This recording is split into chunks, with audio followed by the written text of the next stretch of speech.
Josh Snowback, today talking about something that's kind of new to me.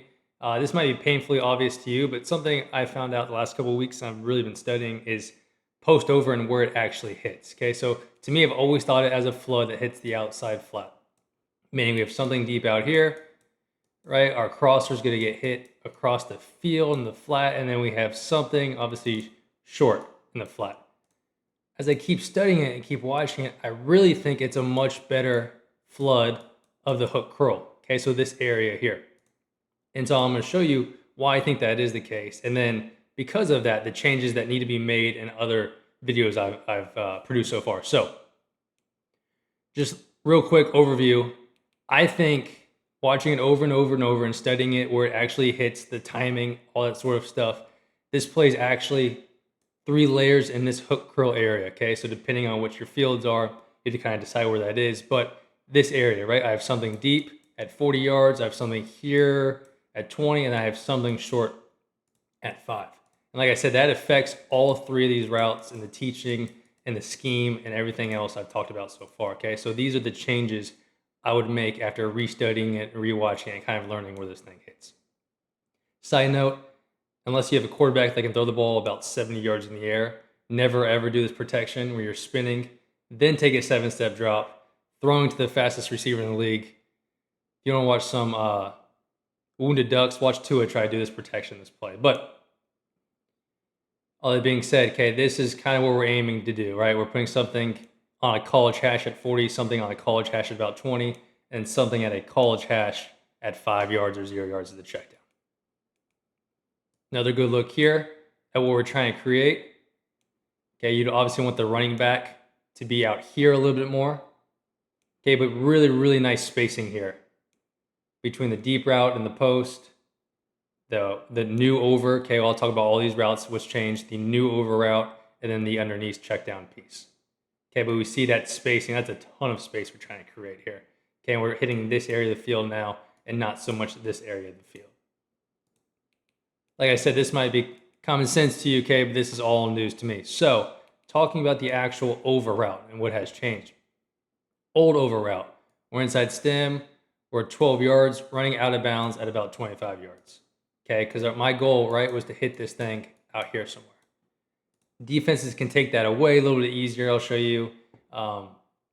It takes a little bit longer sometimes. Okay, it's more, you're limited. You can only really run that to the boundary because going to the field to hit that area would take forever. This way is a lot more versatile. And what the route is now is I'm 15 yards onto the near goal post. Okay, in the NFL, it's really easy because that's the hash. College, high school, whatever, you're 15 yards onto the near goal post, crossing a college hash at 20, 5, 10, 15, 20, running out of bounds at 25 yards. So it ends up being like a really lazy dig or like a glance, however you want to see it. You're going to speed turn it. Okay. We'll watch some other clips where they like actually chop it up and it just takes too long to get there. 15 yards on the goal post, on the near goal post. 5 yards to cross, right? So 5 yards on a college hash. So you'd be 20 yards on a college hash, running out of bounds at 25 yards. Okay, so it kind of looks like a lazy dig. Good example of that here.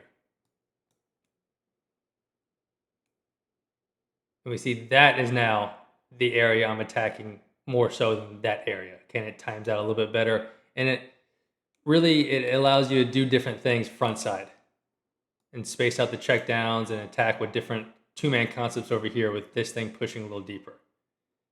Okay, it provides the proper spacing. Good looking college of this, hitting the landmarks.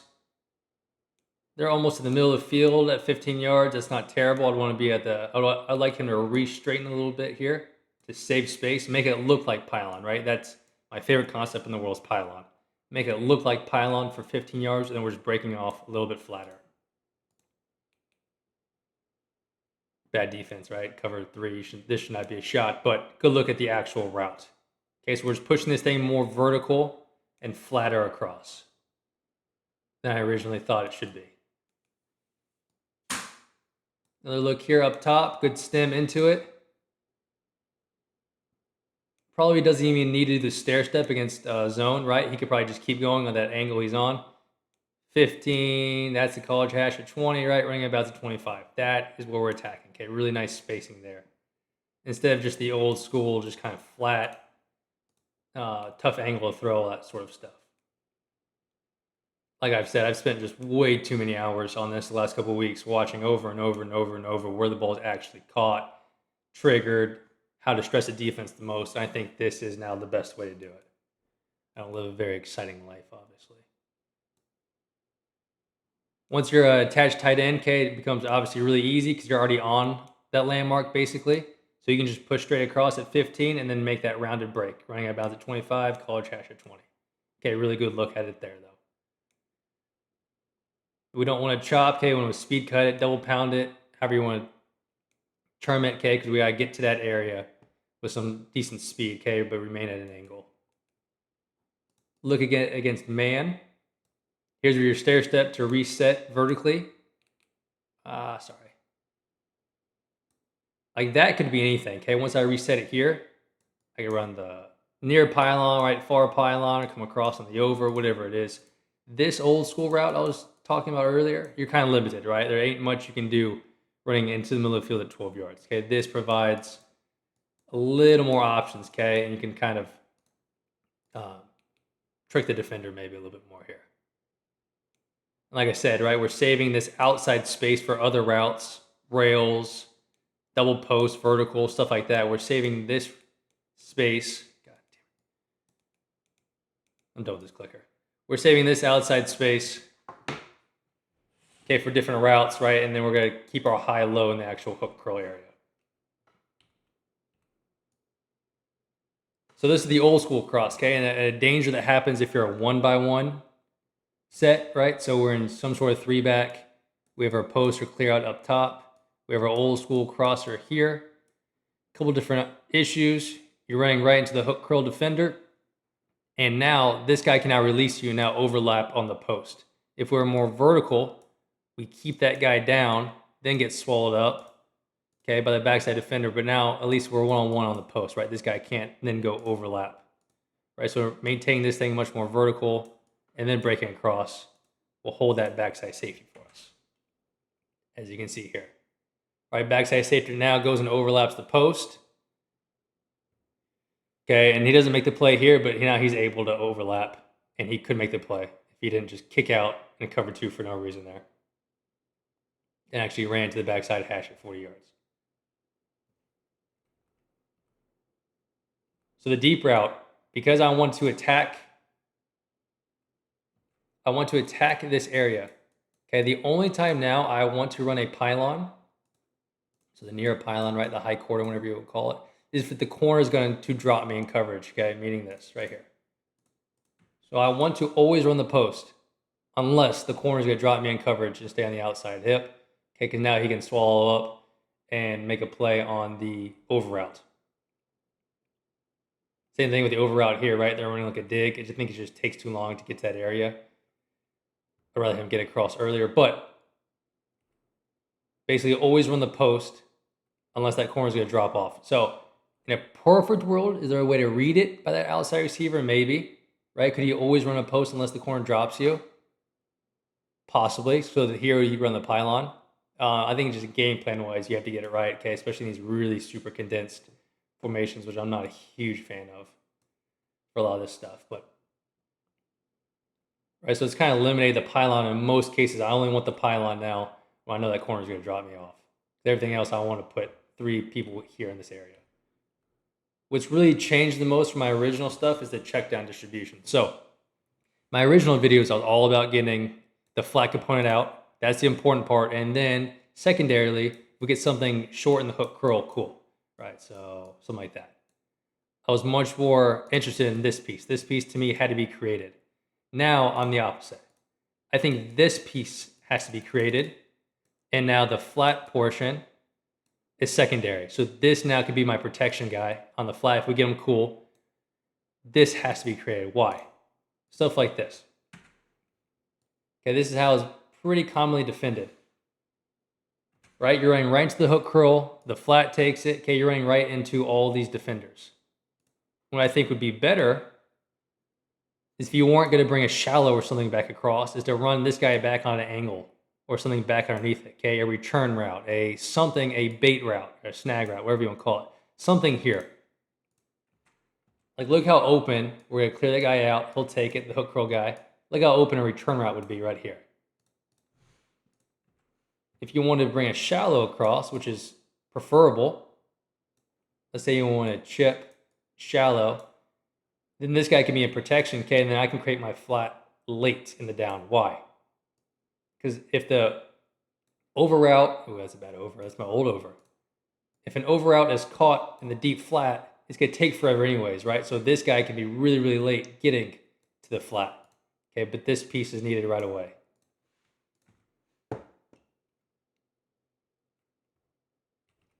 So I'll show you some good examples of creating the checkdowns properly and some bad examples. This is a good example. Right, so this is some sort of return route like I'm talking about, okay? So now we're playing off this guy. Now the route is bad, we're super shallow. By the tight end, I'd rather outside release, right, and be a little bit deeper to this area than be too shallow, because now my high-low of the hook curl guy is gone. As soon as I go under, it's really hard to reclaim my depth, and now my high-low is gone, right? I can't have something at 15 yards and then something at 5 yards. That linebacker can easily play that, right? I need something at 20, 25 yards and something at 5 yards. I think high-lows, right, are mostly actually in outs. To be a true high-low, I need 20 yards of space between the underneath piece and the over piece. Right, so there we're too shallow, but I like the idea of the running back angle to play off the hook curl defender's depth here. Kind of a tougher route from condensed, okay, especially if he's going to inside release. Okay, he has to outside release. We understand we can be a little bit later here. Depth is more important than anything. I need my depth. Okay, running across at 15 yards does not help me at all. This is a really nice job here, right? This is the one I probably would have roasted about 3 weeks ago. I was completely wrong. That's why I do all these studies, okay, to see if I'm wrong or right on my hypothesis, right? Sound like a scientist. We're blowing the top off. Right, so they're running a pylon here because you have to, because they have the post coming back side. Over route, really nice looking over route here. The snag route is getting out no matter what. He's chipping and getting out, perfect. And then my protector is my check release, right? Because that's the bonus portion. I need this, this, and this. Obviously that's gravy, and then that is gravy. Okay, so really good look at the proper distribution of the checkdowns. Really nice route here. Okay, I like how he gets his depth, gets to the landmark. The deeper the better. Okay, the deeper the better on this stuff. Obviously not the easiest play to protect. Okay, in 6-man, would prefer to play action when we can. But good look at the proper distribution of checkdowns. Now you want the running back to run some sort of flat route. He kind of runs like a half-ass snag flat. But we see what we're creating here. Good look at play action. Same thing, okay? My protector is in the flat, which is perfect. That's beautiful right there, okay? That spacing right there is exactly what you want. Now this is a hellacious throw, okay, but perfect spacing. We're getting all these strike points exactly 15 to 20 yards apart. We have a bait at 5 yards, a crosser at 20, and the post is caught at 40 to 45, okay? Right on a college hash, basically. Okay, a little bit narrower, but college is really easy for these concepts, okay? Because it's a really good landmark for all these. And now the flat can be my protector. Why? Because if we have time, which we do here, and we didn't like the hook curl high-low, right, then the bonus portion of this play is getting him on the flat high-low, right? So this is the first window. This is the second window.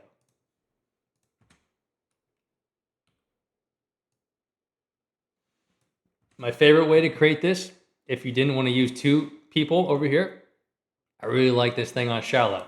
Now, Ole Miss does it, okay, like old school, how I talked about. They're trying to high-low the flat, looks like most of the time, okay? They almost run it almost entirely to the boundary, right? So the time is a little different. You'd want the tight end, if you want the deeper, flatter over like I'm talking about, you want the tight end to chip. Okay, so the Shanahan play action protection, right, where they are down in the C-gap, C-gap, C-gap, and then get out is perfect timing. This shallows a little bit fast. But I love shallows because now these 2 guys create the hook curl high-low together, and they keep going at the same pace, right? You create the the flat high-low. So if you time it up right, you don't need two pieces, you need one piece, right? It could be a running back protecting coming out. Okay, it could be a shallow. I love the shallow stuff, right? If you want like true 7-man, I've talked about that in the past. True 7-man pro, the outside receiver right here who's just wasted anyways can create the shallow, right? Because now that one shallow runner obviously creates both pieces for you if it's timed up correctly. You want the shallow guy just a little bit out in front of the crosser, right? Kind of opens up a couple more windows for you. This is a beautiful look, what I'm talking about. Okay, shallow, or it could be running back from protection. Now, I don't love doing it for protection because if the guy gets eaten up, right, the play's dead. However, if you are able to get him out, this timing right here is perfect. Right, so he's just out a little bit in front. He creates the hook curl, and then he keeps going, and he creates the flat high-low.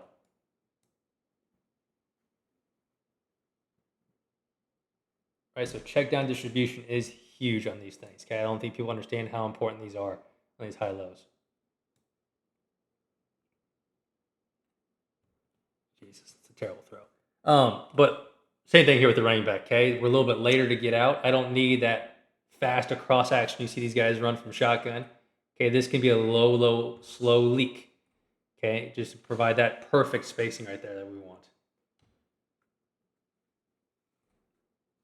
Good example of when you want the pylon, right? The corner leaves you, so cover 2 or cover 3. Corner leaves you, I'm thinking post, unless the corner is low and outside. LOL, to steal a word from Josh Herring, and we run the pylon. Okay, I'm not saying to read it. In a perfect world is read. It's just game plan and called. Good look at that. Is just like beautiful spacing though. These guys can just do cartwheels. They're not part of this play. Weird protection or run opposite, whatever. So the ball can obviously hit in the flat. It hits in the flat when you have tons of time, or going back to the boundary with a compressed split, like it is here. So as a game planner, especially like in, so I'm in the great state of Texas, right? So we use college hashes, so it's a little bit easier. But I know other states use high school hashes, and so it probably hits into the boundary a little bit more to the flat area in that case. So that's fine. Route stays the same, okay? Not much is going to change from the route. Now you just change your flat components, okay, to get out there a little bit faster. Knowing that now is the high-low, I need to make sure I get my flat component out to that area. There's more examples of it hitting the flat, but I've showed those in the past. I didn't want to kind of beat a dead horse there, but this protection works well either way. From a timing standpoint, I still hate the protection because if they eat the back, you're dead. So this might have been really obvious to you. This is all kind of like new stuff to me. Kind of like rocked my world the last couple of weeks. So hopefully you got something out of it. Maybe you changed how you run the deep route or check down distribution or something. But I found that interesting.